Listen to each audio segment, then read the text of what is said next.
How do these few get this information? It comes through meditation and through breathing. It comes through intense research and study. And by doing that, you get initiated into the ancient mysteries yourself. The lodge is for fellowship. The initiation is something in which that is personal. The initiation comes from the astral plane, from you coming in communion with your ancestors and from your teachers and your spiritual guides on that level of consciousness.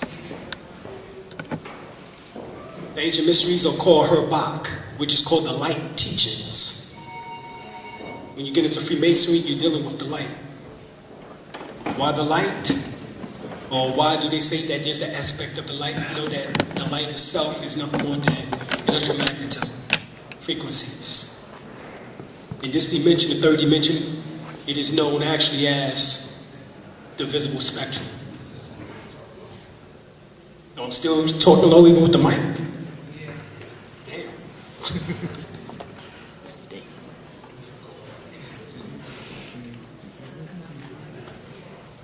All right, can y'all hear me a little bit better now? Yeah. All right. Oh yeah, this does sound a little bit better, doesn't it?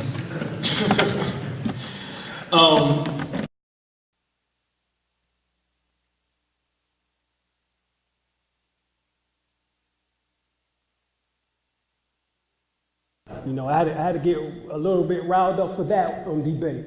But anyway, the ancient mysteries are called the Herbak, which is the light teachings. If you haven't noticed, the word Her is the same word as Heru. Heru means light within the ancient Tamarian or Kemetic teachings. All right? So when we speak about the teachings, we talk about the teachings of Heru. All right? The word Heb Heru is where the origin of the word Hebrew comes from. They are referred to as the priests of light. So you as a seeker, and as you go through your initiations, you become a priest of light, a Hebrew, or Heb Heru. All right? So it's not just somebody on the street corner yelling at you. It is actually an initiation that you go through the process of incorporating more angles of light into your physical body, changing your DNA and your molecular and cellular structure. That's what this is actually talking about. According to Gerald Massey, the foremost Egyptologist, in his book called the Gerald Massey Lectures, he states that the name of Freemason is derived from the ancient Metu name of Free what? Mesin, or Heru Mes, which means a child of the light. The Europeans twisted it. If you get the book, the Bible, or the Satanic Bible, written by Anton LaVey, he have Amen, Heru, which is Horus as he calls him, and Osar, which is Osiris, mentioned as Lucifer, the devil. So your ancient mysteries has been relegated down to being perverted in a sense, devil worshiping. And anybody knows that if you're a Christian, Muslim, or Jew, when you follow the monotheistic belief systems, anything outside the realm of those teachings, even though they all say amen at the end of their prayers, right? They all call on Amen Ra at the end of their prayers, as if they don't know Amen, Ptah, Osar, Heru, are one and the same deity. It's your soul. That's the ancient mystery. Is the beings who have souls, because the soul is God. However, you have a lower self and a higher self. And it's up to you to raise your lower self to your higher self, to become enlightened by God. Hence the story in your Bible about Jacob and him wrestling with the angel Uriel in chapter Genesis, Genesis the 32nd chapter. And it speaks about the fact of Jacob wrestling with this angel, and he named the land Peniel land, for he seen God face to face. Right. The word Peniel is the same word as your pineal gland. and he's seen God face to face. So it's talking about when this energy rises up within you, this light, what manifests and what takes place. On the walls of ancient Kemet, ancient Temeria, this is the initiation process of one who become the Meson, the Freemason. In other words, one who becomes Heru, Osiris, or who is known as Osar. In other words, one who becomes the light. This is the initiation. If you notice, Heru is on the right side, Tahuti is on the left, and he is being endowed with wisdom and with the light.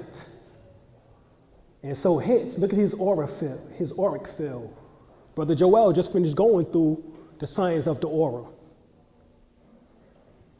So he's being endowed with wisdom and light. That is a Freemason. It has nothing to do with no lodge per se. Once again, that's for fellowshipping. You were born actually a Freemason if you accept the knowledge of seeking light.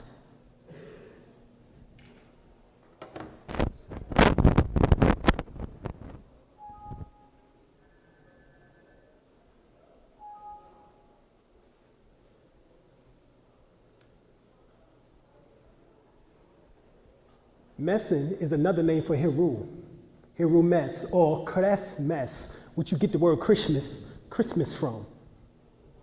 What happens during Christmas? The sun reaches its lowest point, the zenith. It becomes what is called the tomb.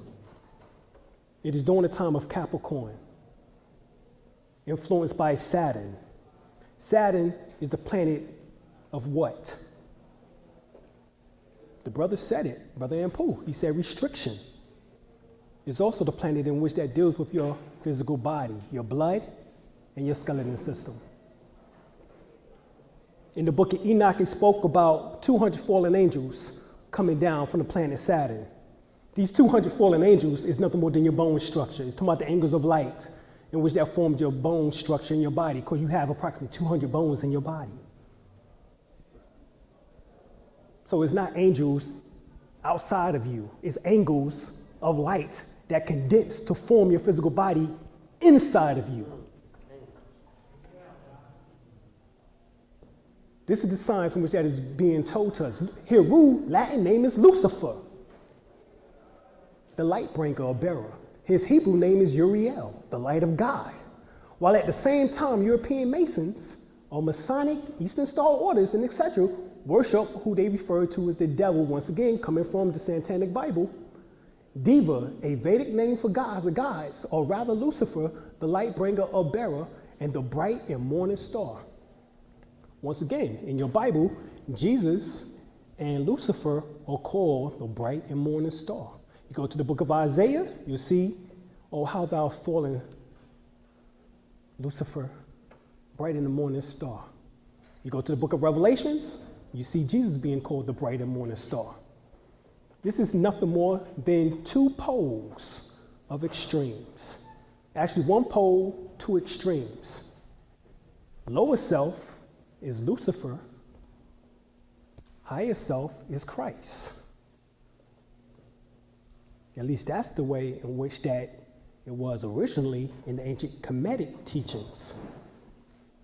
Now, Jesus Christ, God or Son of God, is a cosmic consciousness which illuminates the earthen vessel of Adam, which is your physical body, because your body is made up of atoms.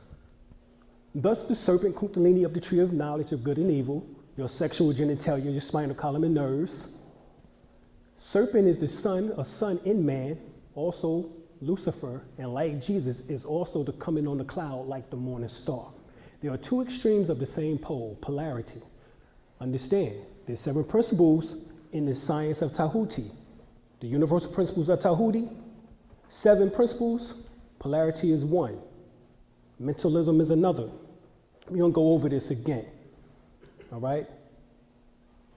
Cause and effect, rhythm, vibration. All right? There's just some of them, but we'll get into them in a minute. So one is called negative descending earth energy, Lucifer, and the other positive ascending energy, spirit, Christ. See, as the energy comes up, you lighten yourself from the burdens of this physical plane, of this plane of apparent reality. Because on this plane, everything is condensed. Materialism. This is a capitalistic society. So you have to think in terms of providing and surviving all the time. However, as the consciousness raises within oneself, it changes your perception. It takes away the illusion. You pierce the veil of this material plane. And you no longer think in just terms of surviving. You now think in terms of spirit. And spirit is nothing more than what we refer to as electromagnetism, prana, chi, ki energy. The more you have that energy within you, as you've seen with the demonstrations by Brother Joel, the less likely you are to fall. The less energy you have within you, you've seen what happened, you'll tumble down to the ground. So, the symbolism of spirit as masculine, matter as feminine is symbolism, purely, and not tied to men and women in their, to their personal identity. Nevertheless, spirit is prototypes, a man, a male, or king. Every man is therefore a lord of spiritual light. Matter, mother, is typified by woman figure. Thus, every woman is therefore sunk into material aims. Even so, the mind or soul in each is actually sexless. There is no gender when it comes to the mind, per se, the soul.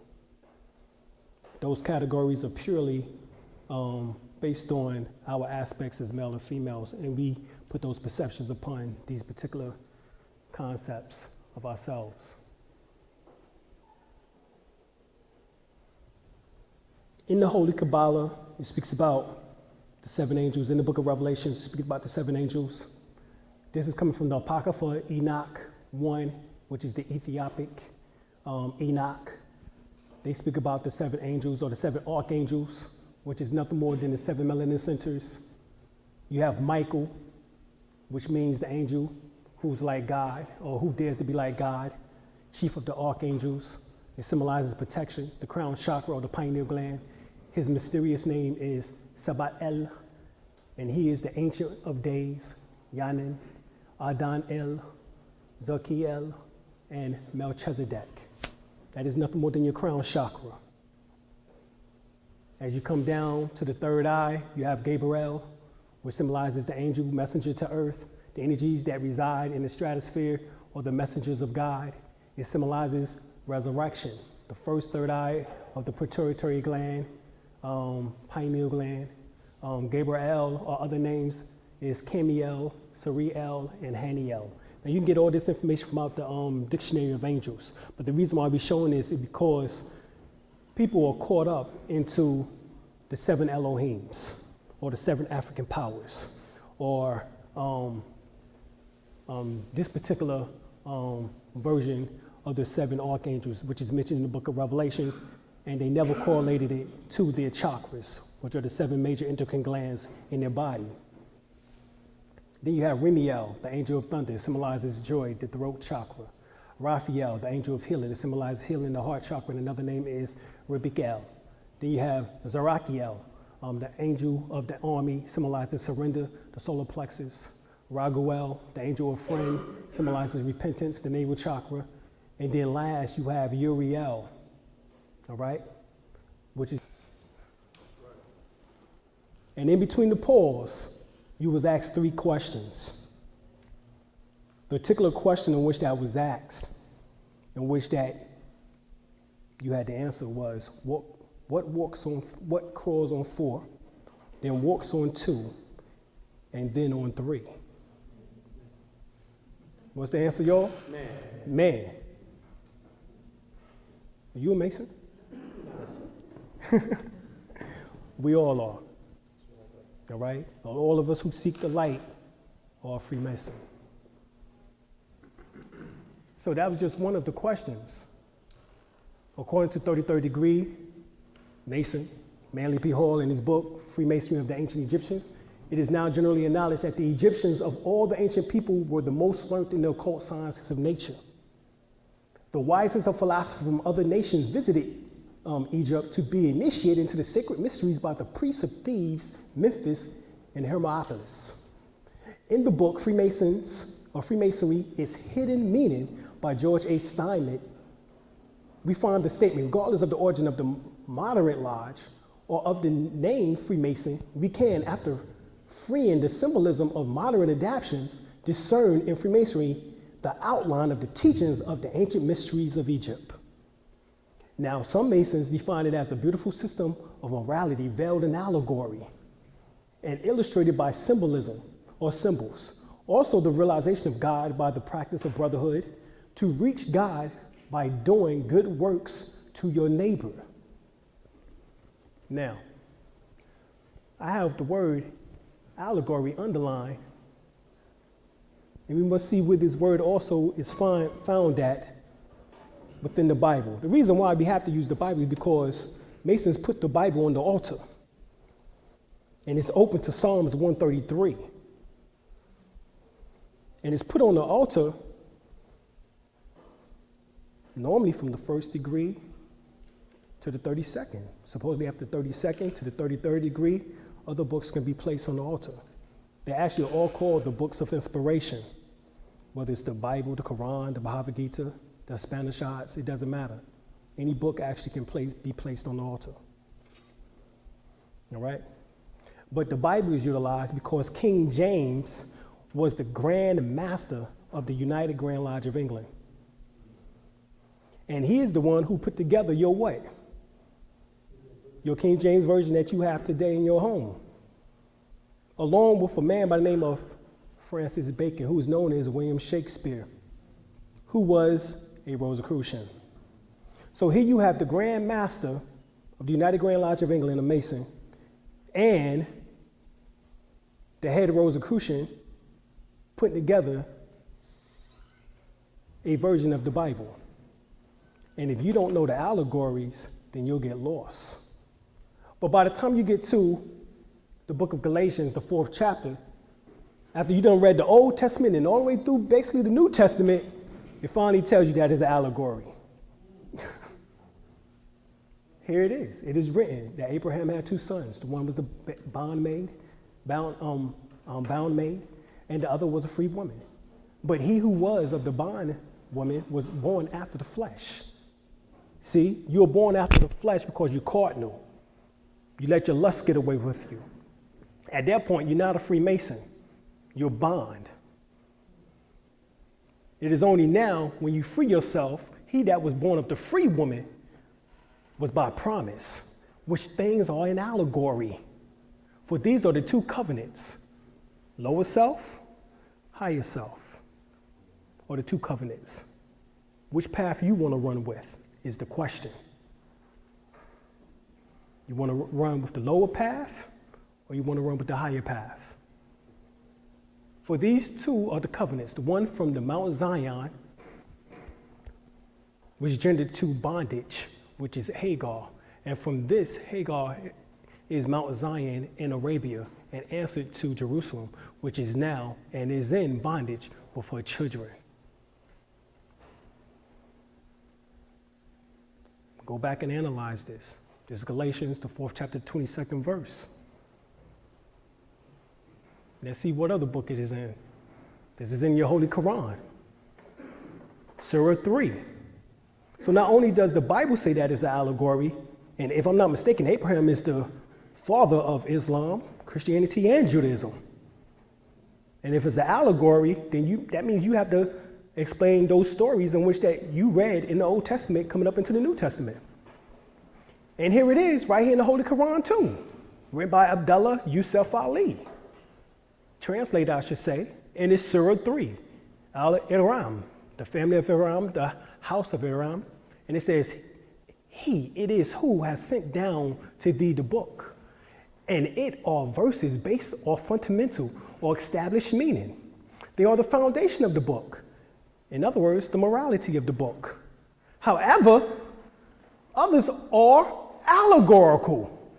But those in whose heart is perversity, they follow the parts thereof that is allegorical. Like you niggas believing that Moses split the fucking Red Sea. That's allegorical, niggas.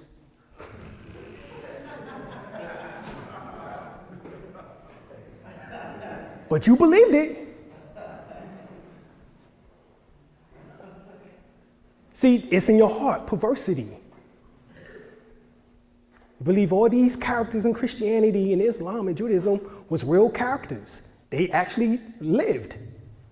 Wrong. None of them existed. None of them. It's an allegory. Let's find out. And it says, but those in whose heart is perversity follow the parts thereof that is allegorical, seeking discord and searching for its hidden meanings, but no one knows its hidden meanings except Allah and those who are firmly grounded in knowledge. Say, we believe in the book, the whole of it is from our Lord, and none will grasp the message except men of understanding. This is initiation. You must be initiated. What about Muhammad? No. Definition of allegory. Allegory, symbolic work. A work in whose characters and events are to be understood as representing other things and are symbolically express a deeper, often spiritual, moral, or political meaning. Second, symbolic expression of meanings in the story. The symbolic expression of deeper meaning through a story or scene acted out by human, animals, or mythical characters. Rah, rah, like a dungeon dragon. Y'all niggas believe it's a dragon too. Gendra, look at that. Allegories considered as a literary or artistic genre. It's artistic. It's a book of articity. If you didn't get that shit, Merriam-Webster Dictionary. Allegory, that shit puts it right up. A short moral story, often with animal characters. It could be, like the Aesop stories. Or it could be a visible symbol representing an abstract idea.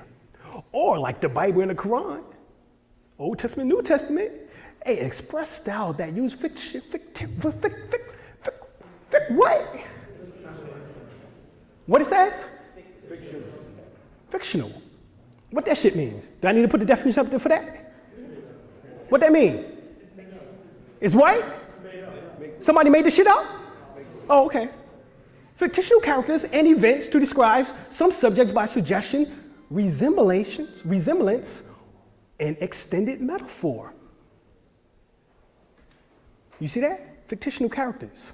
Jesus didn't exist. Muhammad didn't exist. None of the Old Testament prophets that you've been worshiping all your life existed. None of this existed. It's all allegories. If you read the Metaphysical Bible Dictionary, you'll find out what those words means in Hebrew.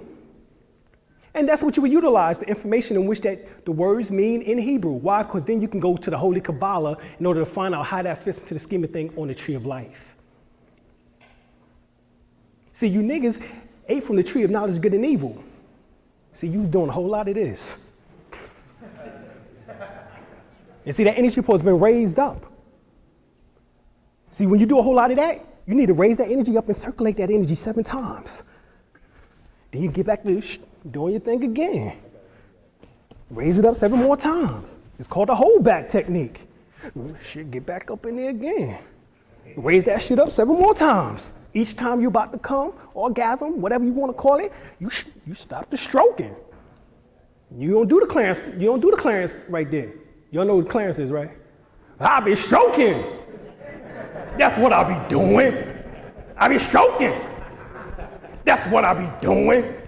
I stroke it to the east. I stroke it to the west. I stroke it to the one that I love best. I be stroking. Y'all know Clarence? Y'all better find out Clarence, goddammit. Find Clarence. Officially, European Western Masonry was born in 1717 when 4 craft lodges gathered at the Apple Tree Tavern in London and set up a constitution for the free intercepted Masons. But they claim their roots can be traced to Egypt, Syria, Babylon. And the stonecutters of the Solomon Temple, especially Hiram Abiff, another mythical character, fictional character, a celebrated figure because of his death-defying refusal to reveal trade secrets to the intruders. This Jesus Christ for many Masons, though it is an irony because the Temple of Solomon was not built with stones but with wood, bought by another Hiram, the king of Tyre. Now, you can get that in the Old Testament, but you got to understand what it's talking about. The stone cutting is talking about polishing yourself off. Your cube is your consciousness. Do you know that your consciousness is shaped like a cube? And the more that you square off your consciousness, polish your consciousness off, the more you gain enlightenment. That's the cube that they're talking about. That's the stone cutting that they're talking about. That's the square. The wood, symbolic to you looking like the wood. In other words, melanated beings look like the tree. I was doing a Qigong technique one time, and I was doing a hugging the tree technique, and the praying mantis started jumping all over me as I was doing a Qigong technique. My wife can bear witness to it. Because the praying mantis thought I was the tree. Why? Because I was positioning myself up to be one. So it thought I was a tree too. And it just started jumping all over me.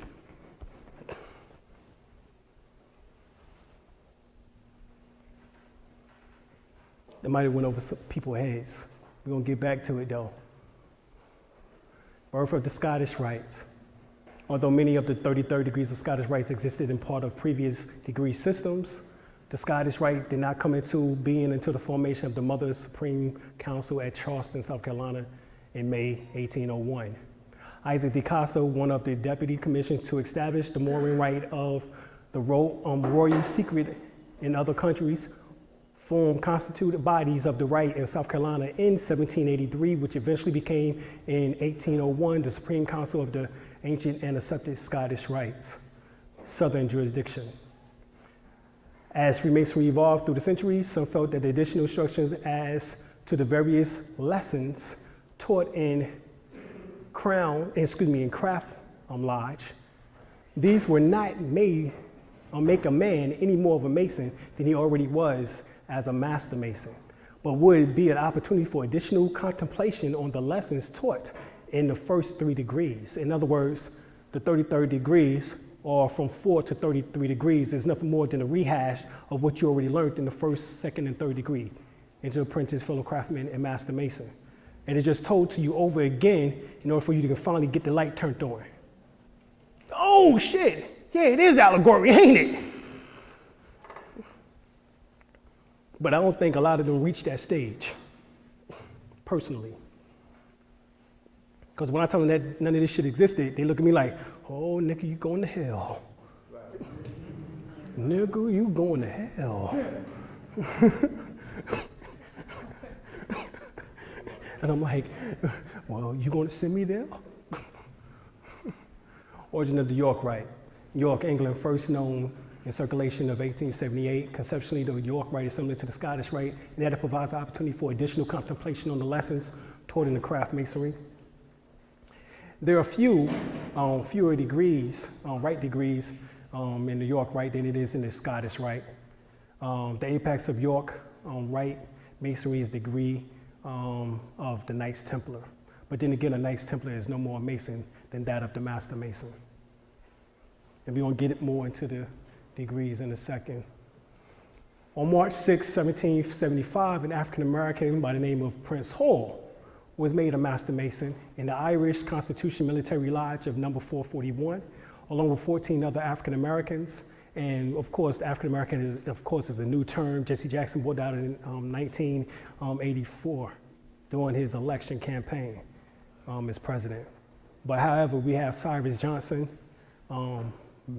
Buston, Slinger, Prince Reese, John Kenton, Peter Freeman, Benjamin Taylor, or Tyler, bless you, Duff Ruffon, Thomas Sadison, Prince Radin, Caton Spayan, Boston Smith, Peter Best, 14 Harwood, and Richard Titley, all of whom apparently were free by birth. When the military lodge left the area, the African Americans were given the authority to meet as a lodge, form processions on the days of the St. John, and conduct Masonic funerals, but not to confer degrees nor to do other Masonic work. These individuals applied for and obtained a warrant for charter from the Grand Lodge of United Grand Lodge of England in 1784 and formed African Lodge 459. That is some of the history. Now, you have the greatest operative Mason meets the greatest speculative Mason. This is the debate between the Moors and per se Freemasons. Benjamin Big Ben Bey, Emmanuel Muali, historically known as Benjamin Banneker, is he really Prince Hall? According to my information, he is. And this is one of the reasons why the Europeans say that the so-called black Masons are clandestine. This is what they say.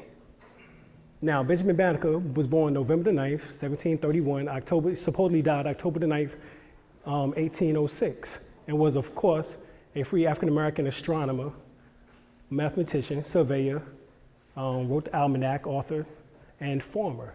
Now, Prince Hall was born supposedly 1731. Of course, you see they don't know his date, but supposedly he died December the 4th, 1807.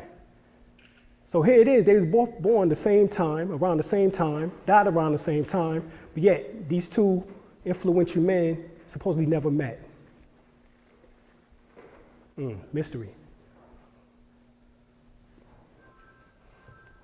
All right?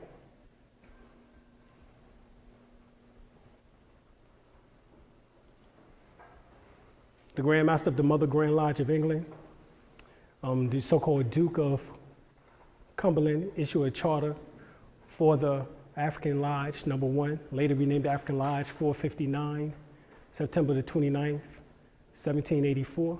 But the charter was not received until supposedly April the 29th, 1787, due to complications. According to the Prince Hall Freemasons that I've talked to, they spoke of the complication, supposedly was that of the Boston Tea Party. And supposedly instead of throwing the tea off the ships, supposedly these Europeans who was dressed up like the Mohicans actually was on the ships looking for the charter.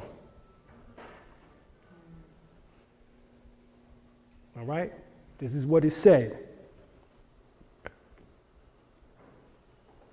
Now, where did we get this concept from?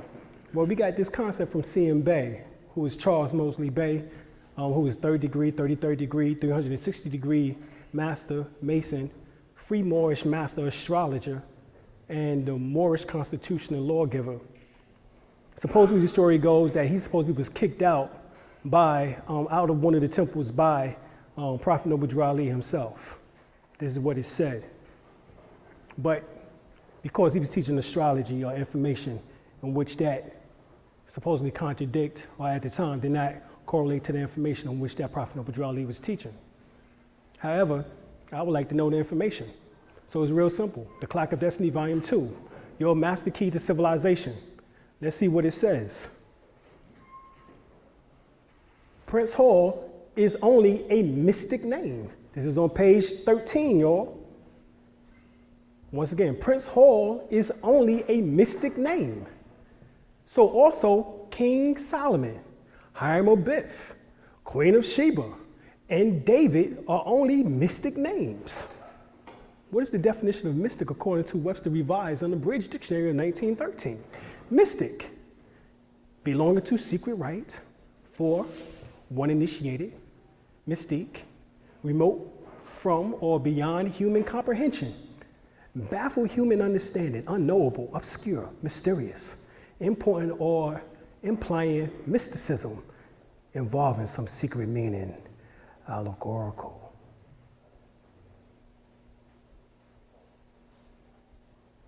Emblematical. But the key word here is allegorical, because we already defined what Webster means by allegorical. What does that mean, once again? Fictional character. So he says right here that Prince Hall is only a fictional character name. That was not his real name. So the question is, for those who are Prince Hall, who is your Grand Master? And I propose, being that Benjamin Banneker, who had been Manuel Muali, and Prince Hall actually one and the same. This isn't coming from me. This is a 33rd degree Freemason himself who wrote this. I didn't write this. So you can't get angry at me. Let's see how this goes. One of the reasons why we have 26 letters in the English alphabet is because the number 26 correlate to Yahivahi. However, if we go through the word prince, it comes up to 65. 6 plus 5 is 11. If we go through the word hall, it comes up to 33. Now, why would Benjamin Banneker call himself Prince Hall? Well, according to the legend or the lore of Benjamin Banneker, his grandfather was an African prince. And being that Benjamin Banneker supposedly built and designed Washington, D.C., as well as Philadelphia, he built halls. So, being those two things, he referred to himself as what? Prince Hall. The number 11 is the most intuitive of all numbers. It represents illumination, a channel to the subconscious, insight without rational thought and sensitivity, nervous energy, shyness, and impracticality at times. It is a dreamer. The 11 has all aspects of the number 2, enhanced and charged with charisma, leadership, and inspiration. A potential for growth, stability, and personal power lies in the acceptance of intuitive understanding and of spiritual truths. It is the psychic number. 33 is the most influential of all numbers. It is the master teacher number. The 33 combines 11 and the 22, brings their potential to another level. When expressed in the fullest, the 33 lacks all personal ambition and instead focuses its considerable ability towards the spiritual upliftment of mankind. What did Prophet Nabi Ali say he was about? The upliftment of humanity. Okay. This is shown in the determination to seek understanding and wisdom before preaching to others.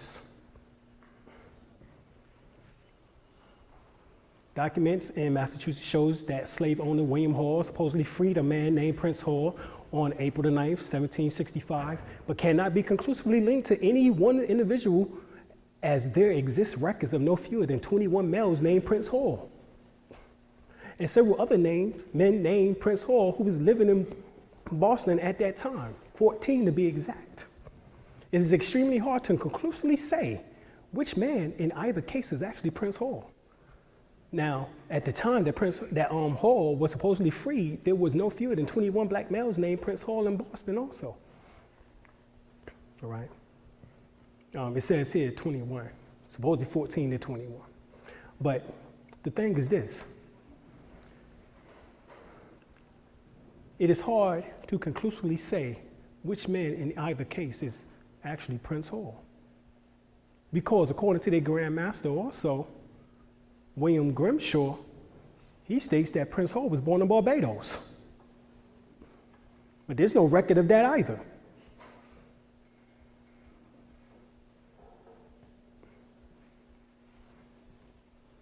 He made it up. Allegory.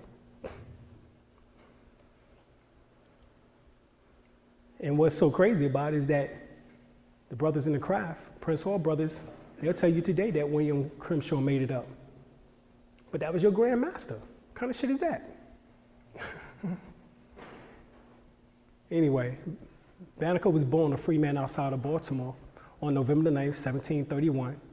His grandmother had been a white dairy maid who came from England as an indentured servant. His grandfather was an African prince who had been her slave. Benjamin Banneker, the son of Robert and Mary Banneker, was born 1731. His grandfather was a slave from Africa, we just finished talking about, and his grandmother a indentured servant from England. But his grandfather was called or known as Banneker, which later became Banneker. Now, in one of the stories, they claim that Robert, the slave from Africa, took on Robert, slave from Africa. You get it? Robert, an African prince, slave from Africa. Nigga named Robert. Oh, okay, you get it? Okay, Robert supposedly took on the name Banneker. He took on her name. Now, do men do that? The men have the women to do what? Okay. In 1790, he was appointed to commission to the survey the 10-mile squares of what is called the federal territory, the plot of land which becomes Washington, D.C., between Maryland and Virginia. Virgin, Mary, you get it?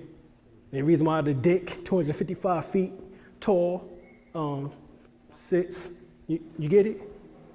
You know? 40-mile radius, diamond shape, like the vesica Piscean, the vagina, you get it? Okay. Dick, right, the yoni, and the legum, the penis, sticks up in the center of it? Okay. He worked on calculating the precise measurements of the meter. It is alleged that Lafayette took his plans with him after his dismissal, a disagreement with Major Andrew Ellicott, leaving no copies behind. And as the story is told, Benjamin Banneker spent 2 days reconstructing the bulk of the city's plans from his presumably photographic memory. Another of the stories that the plan of Banneker purportedly drew from memory provided the basis for the later construction of the federal capital city. Now, Banneker's personal life is now a mystery, as his papers and belongings were destroyed in a fire that occurred on the day of his funeral.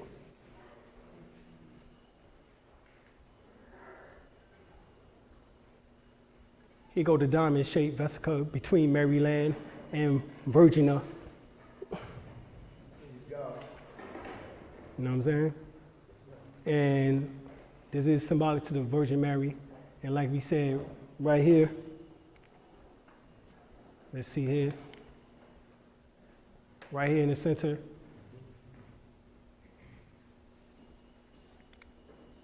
is what is called the Tekin, the obelisk.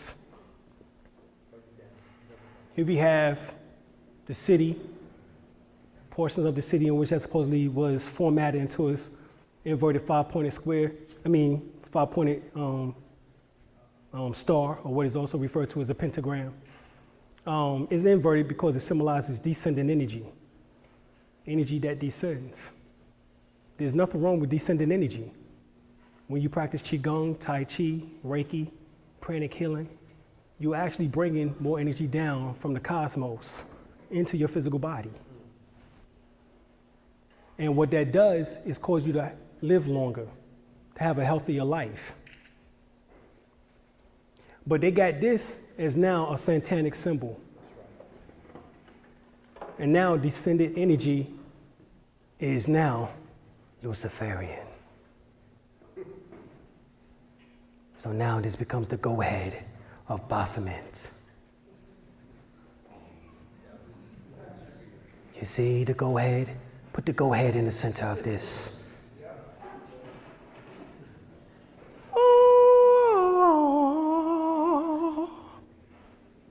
The go-ahead of Baphomet. Now, the word Baphomet comes from the Knights Templar. What happened is that when the Knights Templars got, quote unquote, excommunicated by the Pope, he changed the name Muhammad to Baphomet as a mockery to the Knights Templars, in which that ended up forming Freemasonry. So, once again, anything that was not Christianity became satanic. So here we have the goat of Baphomet, which actually is the goat of Mendes. You can take that back to the ancient Kemetic teachings. They have the goat. That is nothing more than Capricorn, which is Saturn, the influence of the planet Saturn. So now a planet and an astrological alignment of stars now becomes satanic. There it is. You got your tarot cards ready. Another demonic symbol. The 5-pointed star above the goat head. You see that shit? There it is. The satanic symbol of those who practice something other than Christianity. Oh shit.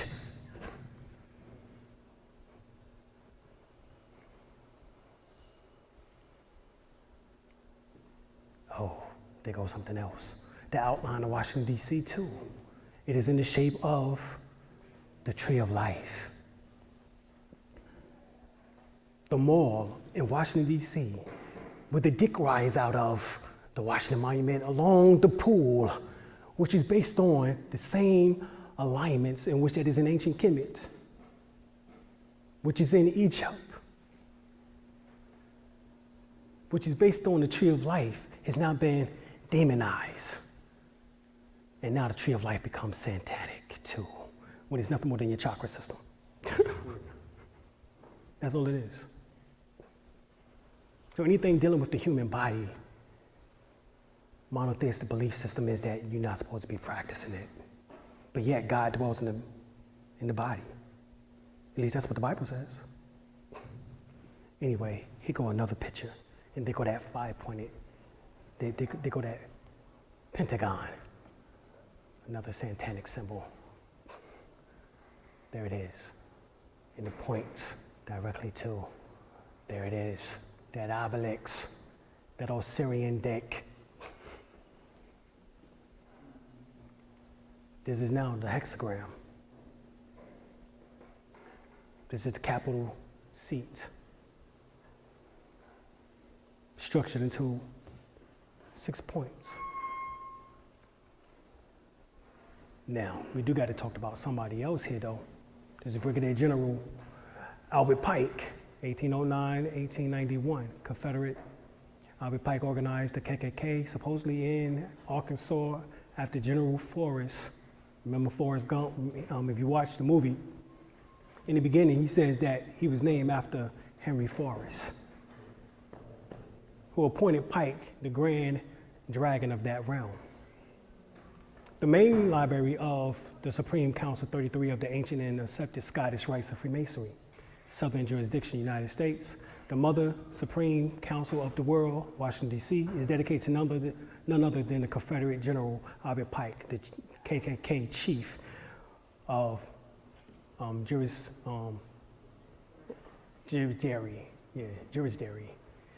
Here, in the heart of Washington, D.C., there is a large statue and monument honoring the most important founder of the KKK. Inscribed on the base of the statue are the words "Poet," the terrorist anthem of the KKK, who has most famous literary work and jurist. He is called the KKK chief jurisdictionary officer, and reputedly wrote the organization manual for the terrorists of anti-black movements against the after the United States Civil War.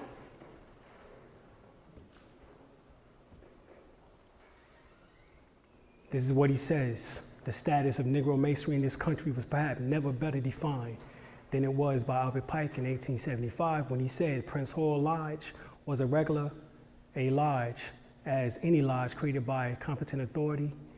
It had a perfect right to establish other lodges and make itself a mother lodge.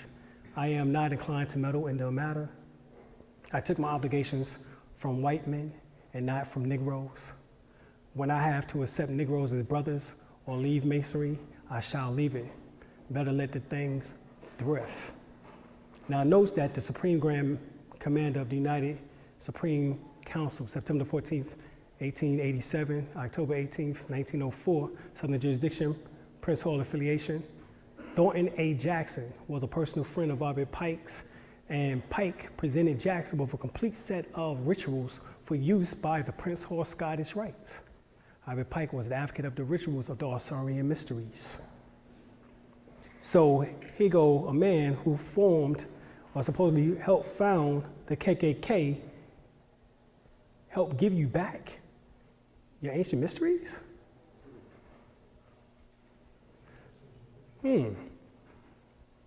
That's deep. That's deep.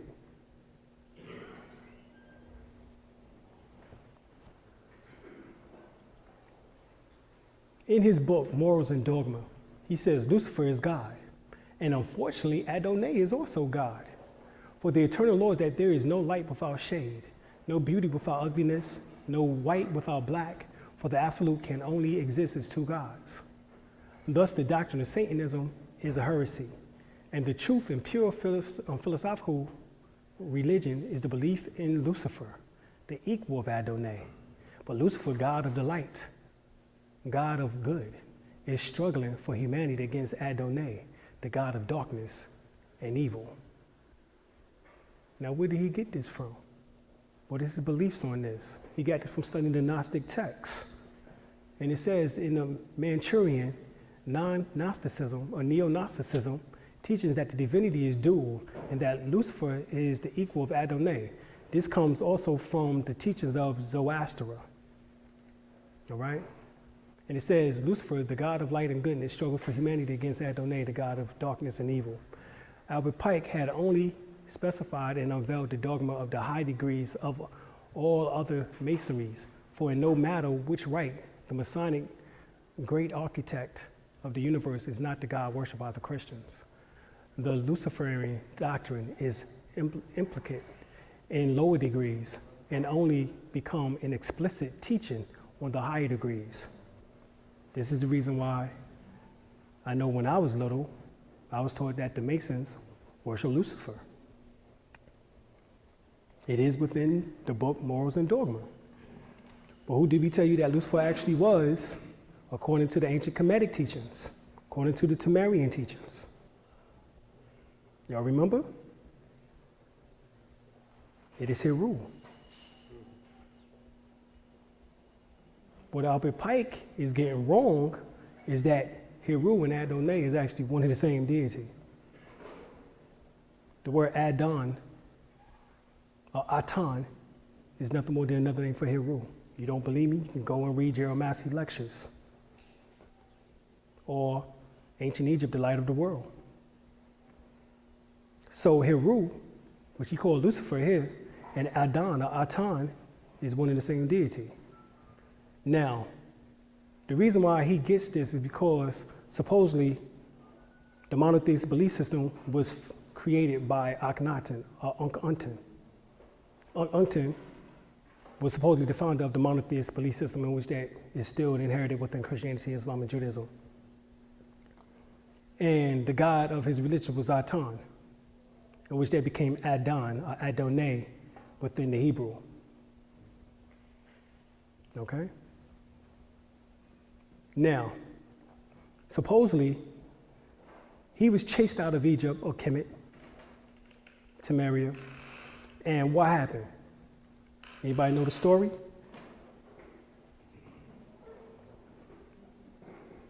Huh? Supposedly he was killed in poison. And the craft of Amen-Ra took back over and destroyed supposedly the legacy of Atan and Akhenaten, Ankh-Unten, and brought back in the worshiping of Amen-Ra, or Amen. Now, if that's the case, why is Adonai and Amen both found within the Hebrew lessons? You read in the Old Testament, both names are in there. Once again, all three of them say Amen at the end of their prayers.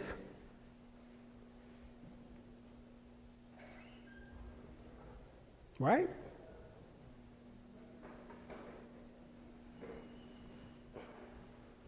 let's continue and see if we can get some clarity. There was Prince Hall Masonic brother, also named Zachariah Gamaliel, out of Louisiana, who authored one of the most profound books that I've read on the Freemasonry, titled The African Origin of Freemasonry. It's a good book.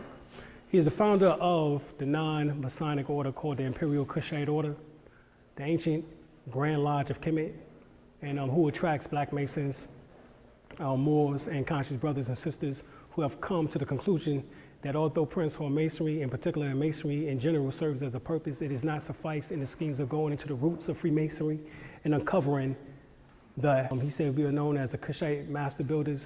However, we claim no descent or charter from any Grand Lodge of Craft Freemasonry, Craft Lodge, Grand Lodge of England, etc. We respect their rights and landmarks. We have no hierarchic legend, although we know and understand the true meaning of such. We honor the ancient Africans of the Nile Valley and all of Africa as the original author of Freemasonic thought and teachings. As we invite all Masons and Eastern Stars to become members, and those who are not Masons and Stars, no Masonic Grand Lodge should bar the members from becoming members of the order, because it is not a violation of craft masonry or its bylaws, etc. Barring a Mason from this order is like barring a Mason from the Elk or the Odd Fellows. As stated, all of the symbolism is about our ancestry anyway. In order that none of your Masonic maxims have been breached, there's a serious teaching fraternity in the truth history of our ancient empire. The ancient Hamitic, Kushite, and Moors, etc., are the true founders of civilization. Women and men are accepted in equal footing. There was and is honored in secret the highest appreciations.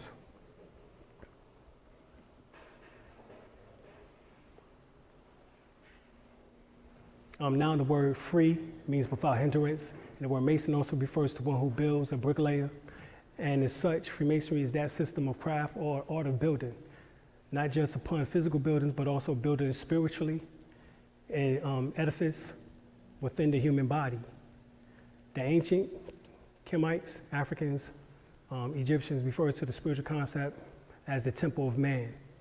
In addition, one must reject the misnomer that they have been branded about the untold centuries known as the mystery system or the Egyptian mysteries. The fact of the matter is that if anyone invites or invents something, then how is the invention a mystery to the inventor?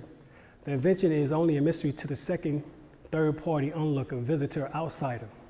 All right, the ancient Kemetic Africans, Egyptians never called this system the mystery system. We already know what they called it, Herbach, the light teachings, or the teachings of the light. The Greeks were first so-called Europeans who went to Kemet to study at the Temple of Waset, the world's first university, or the oldest world's first university. In the BC's era, called the African Kemetic system the Egyptian mystery because it was a mystery to them, not to the Kemites.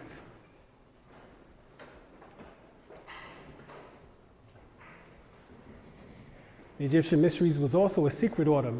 Membership was gained by initiation in the pledge of secrecy. The teachings was graded and delivered orally by the neophytes, and under the circumstances, the secrecy. The Egyptians developed a secret system of writing and teachings and forbade the initiates from writing what they had learned. After nearly 5,000 years of probation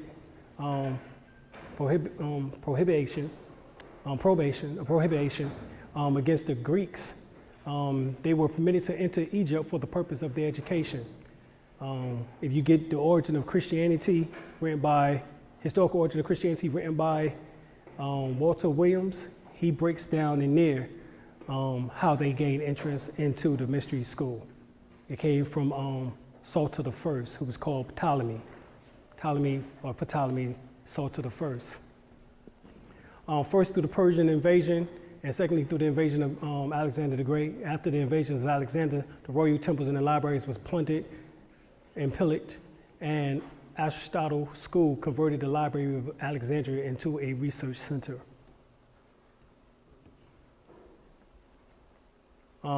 What was they researching? They are the 7 Hermetic principles that was being taught by the adepts of the ancient mystery school of Egypt. These 7 principles are the basis of occultism and the keys to all phenomena. Phenomena relating to the ancient Moabites and Moorish cultures and schools of philosophy that stands on the principles that the study of nature is done rightly through the examining of the factual information and derived from measurements and measuring and unbiased statistics. The philosophical tools anciently presented by the Moor for earth measurement, geometry, or symbols are symbolized by the compass and the square. Jehuti is the Kemetan name of the guardian, ruler, and invoker of the moon. Jehuti was the oldest name of Ibis. Thoth, as his name was also known within the Greek, would then mean he who has the nature of Ibis. As early as the pyramid text 24 BCE, Pharaoh is said to be carrying over the celestial river of the wings of Thoth or Tahuti, considered to be the mightiest of the gods. Thus, Tahuti is the origin and the event of the word deity. Tahuti and Hermes, or with some of his names, which was later given to Jehuti.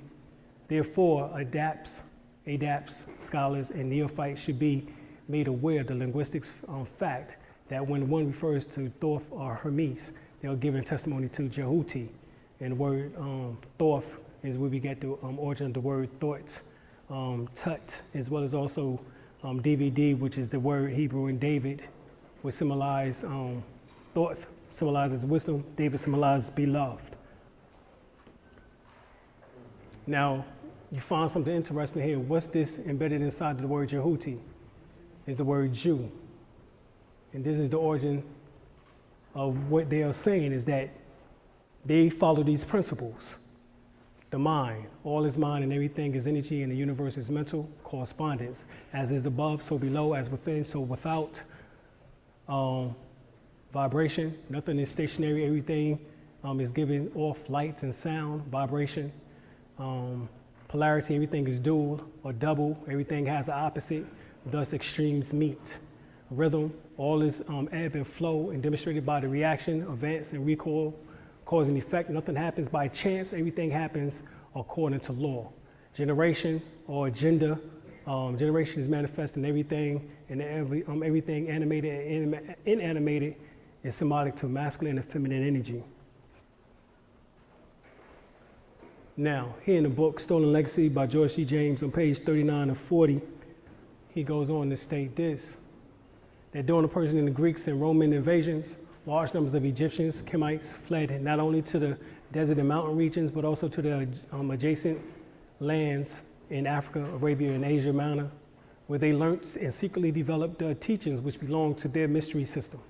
In the 8th century AD, the Moors, native of Mauritania in North Africa, invaded Spain and took with them the Egyptian culture which they had preserved. Knowledge in the ancient days was centralized. It belonged to a common parent and system, the wisdom teachings or mysteries of Egypt.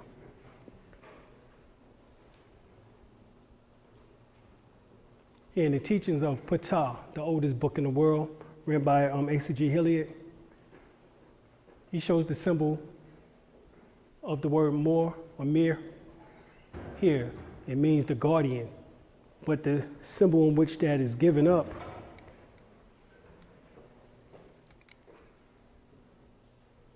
is the owl.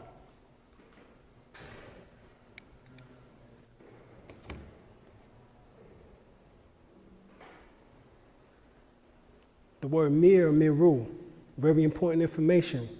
This is where the origin of the word Moor comes from. Remember, there was no vowels in ancient Kemet. All right, there was no vowels in ancient Kemet. Miru, garden of the tree of life, the pole or the polarity region said to be like the seed cup of the lotus of immensity. Miru is called the great world altar stairs by which men can climb heavenward. And each step, a planetary heaven was established in their different cycles of time. Meru also was a name for the thigh. The matrix or the mother of occultists have described it as the exalted mass of glory, the variable haunt of the gods and heavenly choruses. all right? And it says to be reached by sinful man, not to be reached by sinful man. So you can't get to Meru being a sinful man. It says because guarded by the serpents. These were the fiery serpents, the winged wheels, the seraphim. The four rivers or cardinal points of the world were symbolic or symbolized in the four sacred animals, the protectors of mankind, who were the watchers over karma and on earth. Meru was the celestial mountain where the gods and the highest celestial beings dwelt, as well as the mystical birthplace, astrologically, the celestial pole, the throne of Jehovah. Ru is the mouth, the outlet. Meru is also emerge or image of an island, a lotus, a tree, co-type of emanation from the water. It was celestial. So even when we speak about the word more meaning water, it is talking about still something celestial.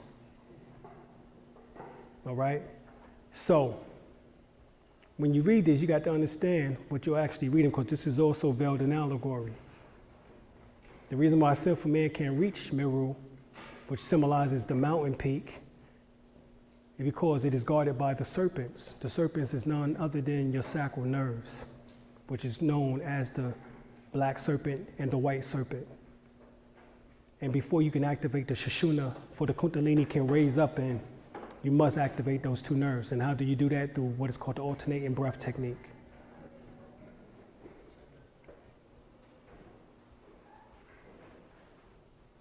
Here in this book called The Return of the Wisdoms, Serpent of Wisdoms, written by Mark Pinkham, he writes, Aramu Muru, the serpent Muru. One of the earliest imperial serpents from Mu to colonize America was Aramu Muru, or Amaru Muru, the serpent Muru. According to legend, moments before Mu finally demise, the serpent Meru, along with his consort Arama Mara, boarded an airship and headed to South America with a cargo of sacred records and artifacts, including a huge golden sun disk.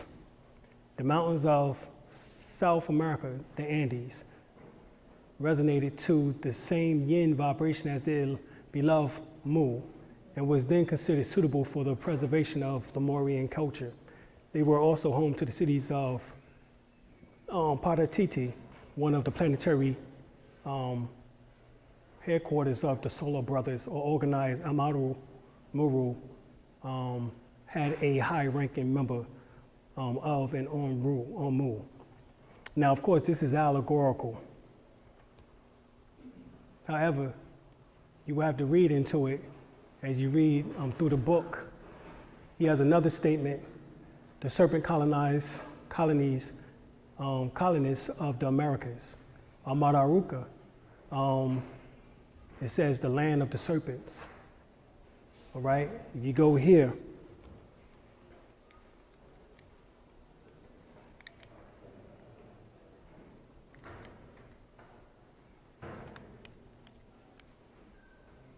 We get this thing. Okay, here we go.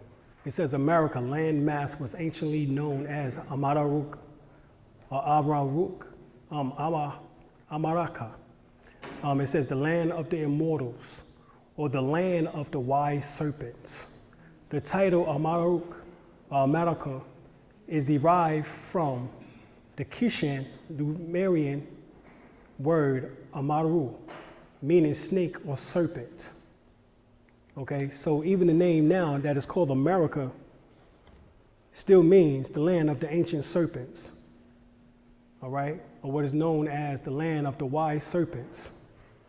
Jesus in your Bible says he would be yet gentle as a dove, but yet wise as what? Serpents. So, oh yeah, let me show you this.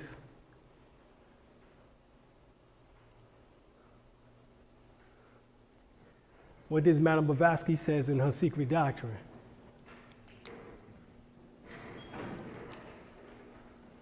H.P. Madame Blavatsky maintains in the Secret Doctrine that America is referred to in the Hindu Puranas as legends of Potala, the kingdom of the Nagas. The kingdom of the niggas. The reason why we're saying it is because masonry is based on you. Europeans know that. If you go to the Shrine degree, they have a black baby or either a so-called black man in which that the European comes in and he's blindfolded in the Shrine degree. And the first thing they tell him is that this is your father, this is where you come from when the veil is lifted off. So this whole thing is about you. That's the secret. And it's not just about you, it's about also the aspects of your physical body, your melanin. The ancient Egyptians hieroglyphics for beginners. This is the Metu Neter book written by Muata Ashby, Dr. Muata Ashby. He has the word Mera. Once again, here go the owl. Owl is very important because you'll see in a second. In the book, Robert Temple called The Serious Mysteries, in the Metu Neter character, he has the word MR, and the character is once again an owl. Many of the European Masons hold on to this secret. The word has many meanings such as water, energy, governor, captain, lord of the earth. Also, the same character is also in another book called the Mutu Bantu Philosophy. So it is clear that the word Mu or Mir goes back into time immemorial. Here go off the Words of Ancient Kemet once again, this owl. Here go the owl here, hidden on your dollar bill.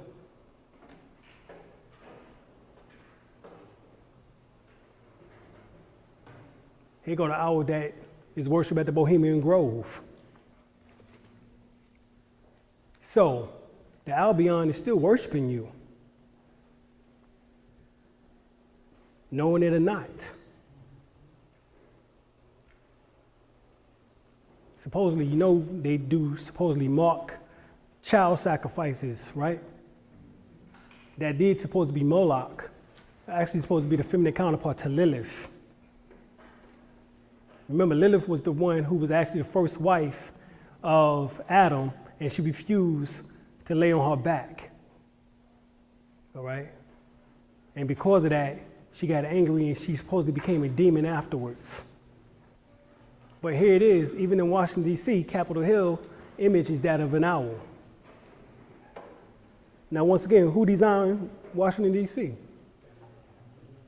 Benjamin Banneker. Was he giving you a clue? Let's continue on. Here's the obelisk here in Washington, D.C. Here's the obelisk in Paris, France. Here's another obelisk in Istanbul in Turkey. Here's St. Peter's in the Vatican at St. Peter's Square, another obelisk or tekhen. So the Pope can look on at the Osirian resurrection. And here go one right there, actually still in this day and time, still standing in Kemet, Egypt to this day. What is it based on? The resurrection, or better yet, the erection.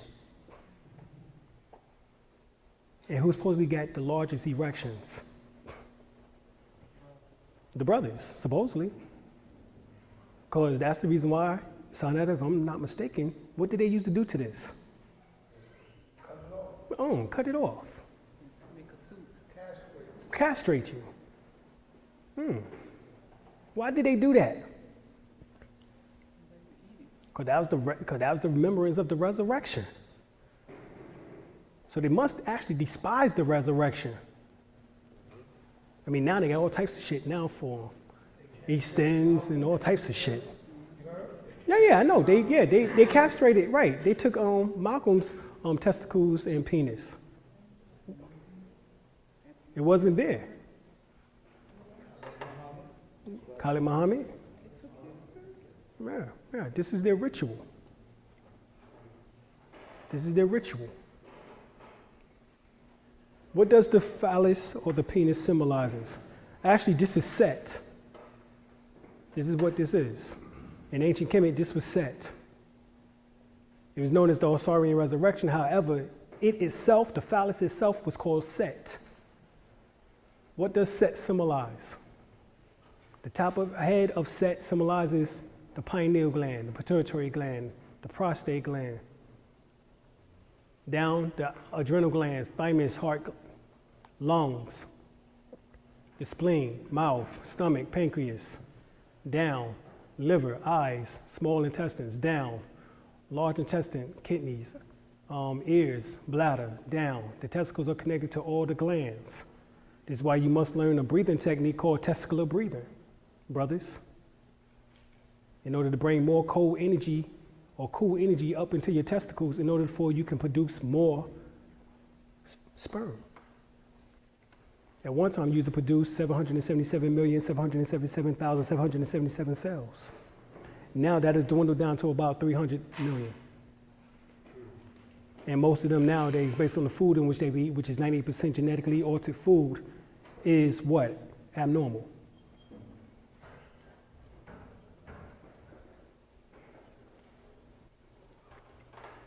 See, this is the reason why Christians are scared of you knowing about the Setian energy. They don't want you to know about this. It scares them. In order to even get an erection, esoterically it is taught that there are 4 types of energies necessary to create an erection. If a man cannot achieve an erection, it is because one or more of these 4 energies is lacking. Western medicine still believe that the blood ability to engulf or engorge the blood vessels in the penis is the only cause for erection, and it's not. We know that the erection actually first takes place within the mind, within the brain. There's chemicals in which that must be released in order to even get an erection. But the 4 esoteric energies of erections are blood energy, muscle energy, problems with the muscles anywhere in the body can prevent erection, nervous energy, a nerve energy, a mental or nerve condition can prevent a man from having an erection, and blood energy, or bone energy, bone cancer or arthritis can prevent a man from achieving an erection. Guess what? Guess what constellation and guess what planet influence these? Capricorn. Saturn. You see the reason why for Baphomet being a go-ahead or Capricorn? And then they telling you, it's the same bullshit that they've been telling you about sex all along. Well, you're not supposed to be doing it.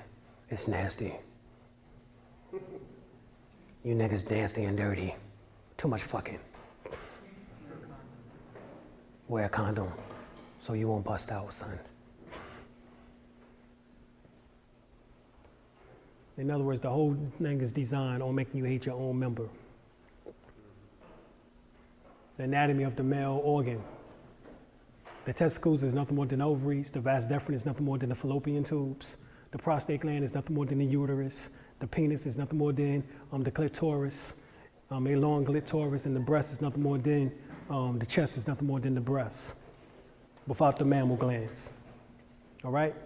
So, all of this is talking about the same male and female energy, however, different names.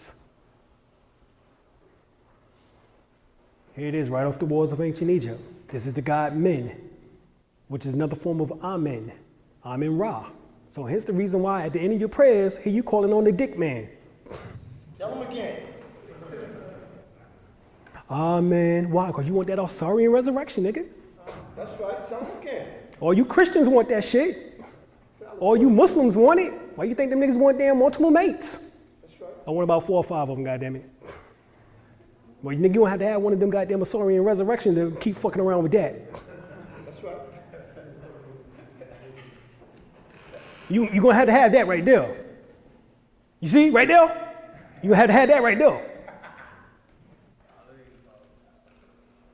That's what you're going to have. The fertility god was associated both with Heru. Oh, hence how you get your devil. Because Heru was symbolic to the dick too. Oh, I'm scared. I'm scared of my own shit. Why? Because it's dirty. You're not supposed to be playing with it. Stop doing that. You go blind. Stop it.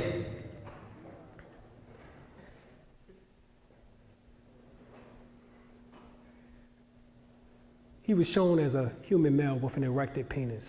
Men, the bull of the great phallus.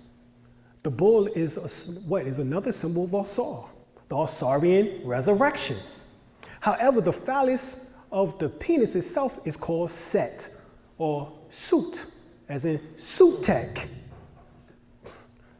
Black power, niggas! That's the black power. That's where it lies at. Because that's where melanin comes from. Once it comes from here, it goes to here. And that's what keeps you coming out with this color. You are the great male, the owner of all females. This is what it says now.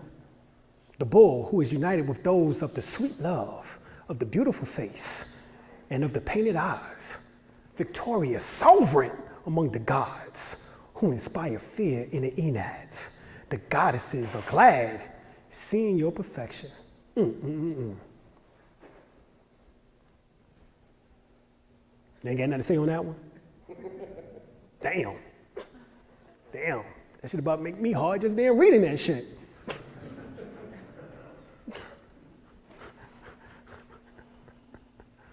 Here go Atum, second on his own joint. He kissing that joint. He giving praise and adoration to it. Nigga, what is it?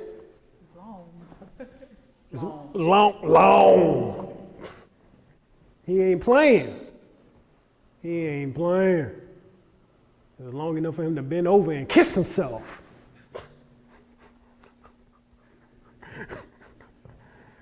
And then once he finished kissing himself, he stood upright. And look how long it is now. And that's what he sees though. What he see? What he looking dead straight at? What he looking at? He looking at the heaven gates.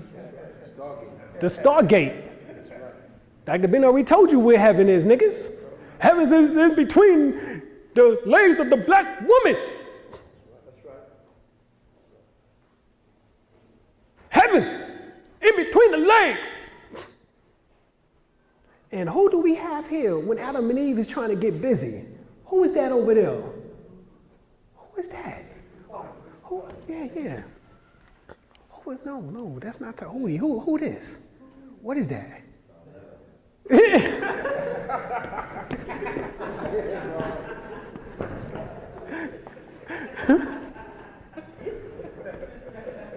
This is the story in your Bible about Adam and Eve and the serpent in the garden.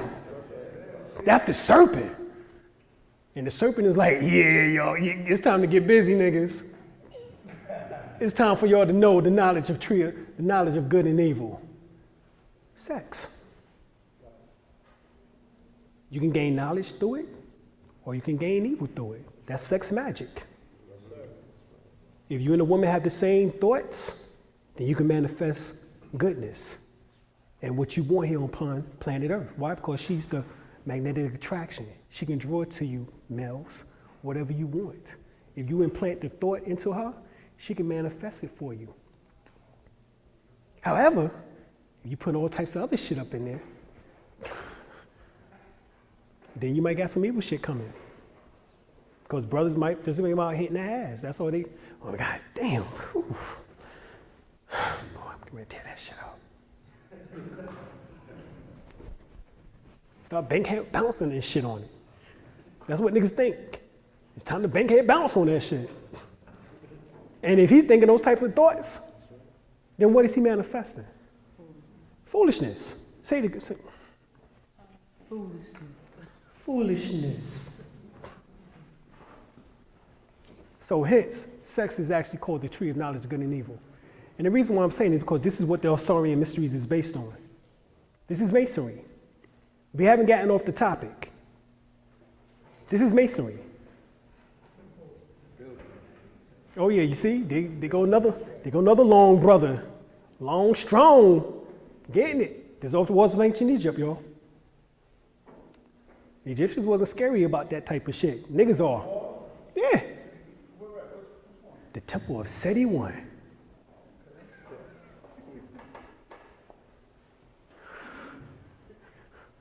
Abydos. And what they're showing you is Tantra Kriya Yoga. Egyptian yoga is what they were showing you. See, what happens is that when you pull the Shakti, which is the Sekhmet energy up, magnetic energy into the spine, it channels and changes the electromagnetism properties of the cerebral spinal fluid, allowing the Kundalini to move up the spine. And as the brain bathes in its charged fluids, the nervous system is transformed. You awaken to a new consciousness. The Kundalini is the life force, conscious and sex energy, sexual energy. And as it moves upward, it enlightens you. However, that's the tree of knowledge of good. However, the knowledge of bad or evil is during normal sex, the energy flows downward and drains you. Hence, you lose your life force. Hence, you cause your own impotency, your own death. In Shakespeare, he writes, Francis Bacon writes, that I died 1,000 times in your lap. In other words, he came 1,000 times in her vagina and didn't produce no life or nothing from the manifestation. It was just became dead energy. Everybody knows that every time you have sex, you don't what? You don't per se reproduce, do you? So what is the other times in which that you're not producing the sexual energy is for? It's for healing. The raising of consciousness. We just showed you the science of the tree of good and evil. This is what they're talking about is sex. So, if you bring the Kundalini energy up, it enlightens you. You change your conscious state. However, during normal sex, the beast sex that niggas be having, I'm gonna tear that shit up. The energy flows downward and drains you. I'm coming. Yeah, nigga, you just came. And she didn't arrive. Tantra means liberation. This is the Sanskrit meaning of this, but we're gonna break it down back to ancient Egypt, so just deal with me for a second. All right? Tantra means the liberation through expansion, weaving together energy. Shakti, which again is Sekhmet, that is a form of Aset, and consciousness, Shiva, that is who we refer to as Heru, or saw actually in his sleep state. It is a spiritual path for attaining union with the divine. This is the divine in marriage in heaven. This is the bride and the bridegroom talked about within your Bible. It is a practice in which we accept and use the nature of the mind, body, senses, sexuality, and feelings to help us evolve spiritually. Emotions are expressed appropriately and authentically. A sense of belonging and connecting to them. And you as a cloning, intro-fertilization methods, artificial insemination. All these things is done because of the inability of being able to produce. And then not wanting you to produce. Because they know that through producing, you can do two things. Produce a child or produce consciousness. And they don't want you tapping into neither one.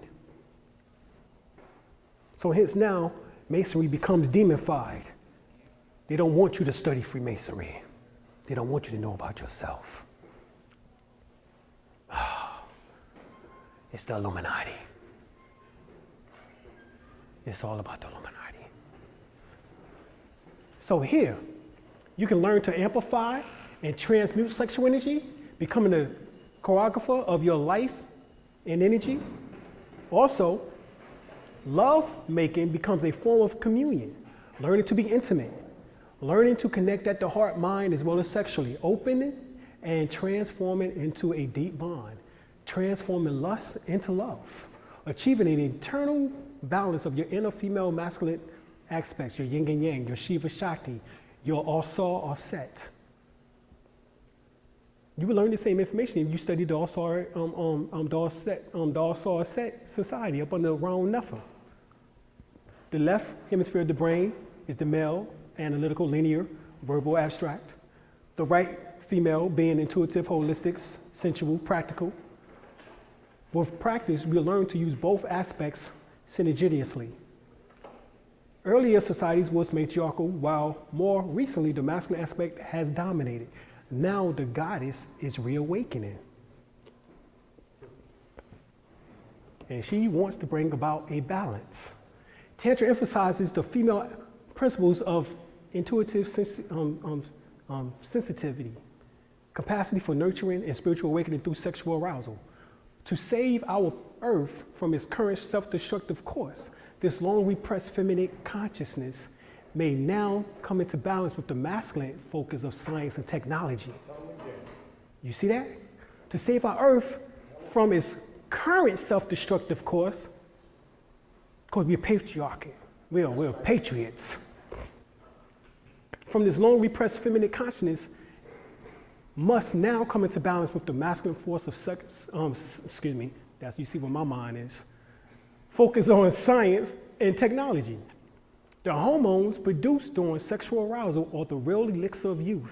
By prolonging the arousal state in lovemaking or self-pleasure, you bathe your body cells in these youth-maintaining hormones, recycling the energy, using it for increased vitality and self-healing, clearing karma as unconscious emotional residue stored in the body from incidences where lessons were incomplete.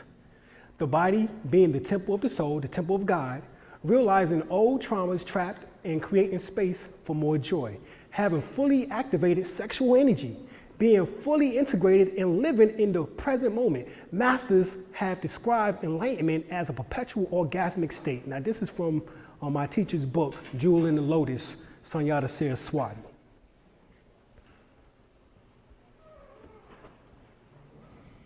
Sex magic means using your sexuality in order to work magic. This technique is not new nor outrageous. Although usually kept secret, many esoteric systems use sexuality for spiritual and magical aims. You see, while they're using it, they're putting out the propaganda that you're not supposed to. Because it's dirty for you to use it. See, use a condom if you must do it. Abstinence is the best thing. You shouldn't do that until you're ready for marriage. When the whole time they're not even telling you that the word marriage means to merge, in which that anytime that you have sex with anyone, actually that is marriage.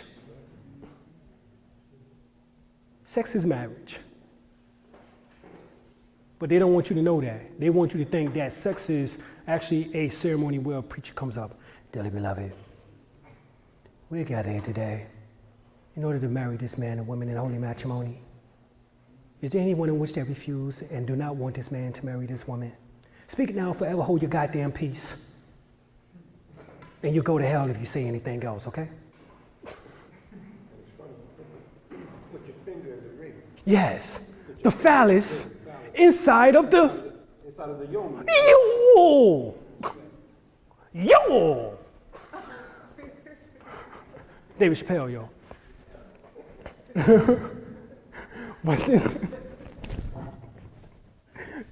Western sex magic has its roots in the Hebrew Holy Kabbalah, and it spread further through the several occult doctrines like the Knights Templars and Freemasons. I didn't write this shit.